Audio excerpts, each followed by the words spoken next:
Hello friends, எல்லோரும் எப்படி இருக்கீங்க? இப்போ வந்துட்டு ஹங்கர்ட் எப்படி பண்ணுறதுன்னு சொல்கிறேன்.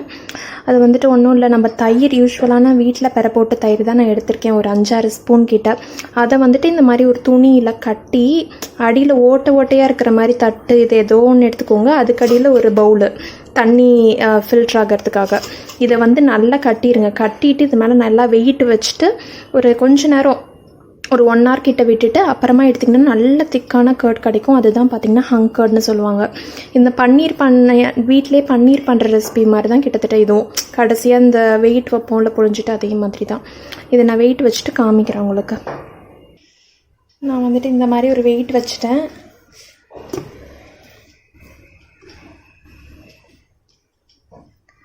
நான் வந்துட்டு இந்த மாதிரி ஒரு வெயிட் வச்சுருக்கேன். பார்த்திங்கனாலே நல்லா எக்ஸஸாக இருக்கிற வாட்டர் எல்லாம் வெளியே வருது பாருங்கள். நம்மளுக்கு திக்காக கிடச்சிரும். நான் இது பண்ணிவிட்டு ஒரு 1 hour கழிச்சு காமிக்கிறேன் உங்களுக்கு. நைட் டின்னருக்கு வந்து ரவை தோசை ஊற்றிருக்கேன். எஃப்எம் கேட்டுக்கிட்டே ஊற்றிக்கிட்டு இருக்கோம். அப்புறம் வந்துட்டு பார்த்திங்கன்னா ஹங்கர்ட் பார்த்திங்கன்னா ரெடி ஆகிடுச்சு. ஓப்பன் பண்ணி காமிக்கிறேன் பாருங்கள். பார்த்திங்கன்னா அவ்வளோ திக்காக இருக்கும், தெரியுதுல்ல உங்களுக்கு? இந்த மாதிரி வரணும், தண்ணியே இருக்கக்கூடாது. இதை வந்துட்டு இதுதான் பார்த்திங்கன்னா மெயினான மேரினேஷன் சிக்கனுக்கு. இந்த மாதிரி திக்காக இருக்கணும், இல்லாட்டி தண்ணி நார்மல் தயிர் எடுத்தோம்னா ஈஸியாக தண்ணி விட்டுரும் சிக்கனில். அப்புறம் ஃப்ரை பண்ணுறப்ப அது கோட்டிங் வந்துட்டு அதோட ஒட்டாது. அதனால மெயினாக ஹங்கர்ட் வந்துட்டு ரொம்ப ரொம்ப இம்பார்ட்டன்ட் ஸ்டெப்பு. க்ரில் பண்ணுறதாகட்டும், மேரினேட் பண்ணுறீங்கனாலே இந்த மாதிரி எடுத்துக்கோங்க, முடிஞ்ச அளவுக்கு அட்லீஸ்ட். இந்த ரெசிபிக்கு பார்த்திங்கன்னா ஒரு மிக்ஸி ஜாரில் இஞ்சி, பூண்டு, கொஞ்சம் ஒரு 4-5 சின்ன வெங்காயம், கொஞ்சமாக கொத்தமல்லி, அப்புறம் பார்த்திங்கன்னா தண்ணியில் ஒரு 1/2 மணி நேரம் 1 மணி நேரமாகவே வரமிளகா அந்த மாதிரி ஊற வச்சுருக்கேன். இது உங்கள் காரத்துக்கு தகுந்த மாதிரி எவ்வளோ மிளகாய் வேணுமோ வச்சுக்கோங்க. நான் ஒரு 4 வச்சுருக்கேன். இது எல்லாத்தையும் சேர்த்து நல்லா தண்ணியே ஊற்றாதீங்க, நல்லா பேஸ்ட்டாக அரைச்சி எடுத்துக்கோங்க. இந்த மாதிரி அரைச்சாச்சு. ஒரு பவுலில் நம்மளுடைய தயிர், அப்புறம் நம்ம அரைச்சி வச்சுருக்கிற பேஸ்ட் இதை சேர்த்துக்கோங்க. இதோட கொஞ்சமாக மஞ்சத்தூள், அப்புறம் வந்துட்டு தனியாத்தூள் 1 டீஸ்பூனு, கரம் மசாலா ஒரு 1/2 டீஸ்பூன், அப்புறம் உப்பு. இது எல்லாத்தையும் மிக்ஸ் பண்ணிக்கலாம். இதை வந்து சிக்கன் லெக் பீஸில் நல்லா மேரினேட் பண்ணி வச்சிடணும். நல்லா திக்காக இருக்குது பாருங்கள். கொஞ்சமாக ஆயில் மட்டும் விடணும்.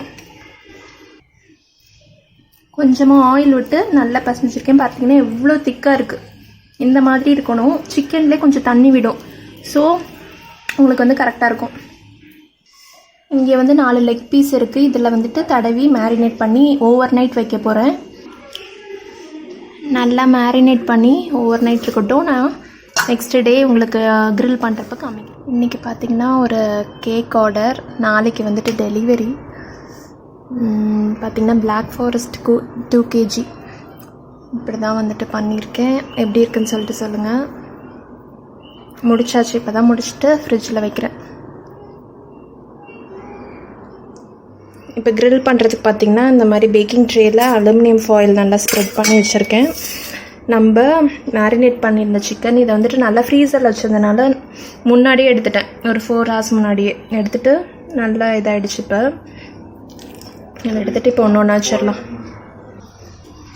4 பீஸையும் வச்சுட்டேன். ஓடிஜியும் ப்ரீ ஹீட் பண்ணிவிட்டேன் 10 minutes. இப்போ வந்துட்டு உள்ளே வச்சிடலாம். இப்போ ஒரு சைட் பார்த்திங்கன்னா சூப்பராக க்ரில் ஆகிடுச்சு. இப்போ நெக்ஸ்ட்டு சைடு திருப்பி போட்டுடலாம். இந்த சைடு வந்துட்டு சப்பாத்தி பன்னீர் கிரேவி செஞ்சிட்ருக்கேன். சூப்பரான பன்னீர் கிரேவியும் ரெடி. இன்றைக்கி வந்து ஒரு டிஃப்ரெண்ட்டான ஸ்டைலில் பண்ணியிருக்கேன், அதனால தான் வீடியோ எடுக்கல. சரி எப்படி வருதுன்னு பார்த்துட்டு சொல்லிக்கலான்னு சொல்லிட்டு இந்த மாதிரி இருக்குது.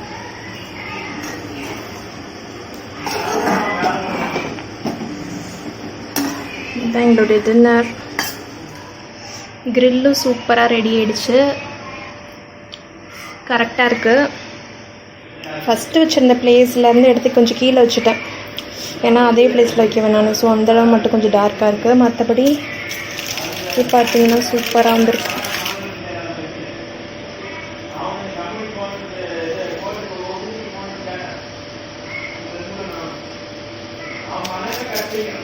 சூப்பராக இருக்குது. சிக்கனும் சூப்பராக ரெடி ஆகிடுச்சு. செம்மையாக க்ரில் ஆகிருக்கு கரெக்டாக. உங்களுக்கு பார்த்தாலே தெரியும்னு நினைக்கிறேன். Perfect grill chicken. ட்ரை பண்ணி பாருங்கள்.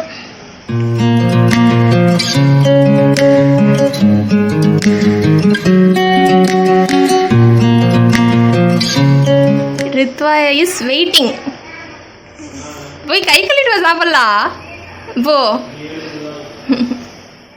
இந்த vlog உங்களுக்கு பிடிச்சிருக்கோன்னு நினைக்கிறேன். பிடிச்சிருந்தா லைக் பண்ணுங்கள், ஷேர் பண்ணுங்கள், கமெண்ட் பண்ணுங்கள். நீங்களும் சப்ஸ்கிரைப் பண்ணலைன்னா மறக்காமல் சப்ஸ்கிரைப் பண்ணுங்கள்.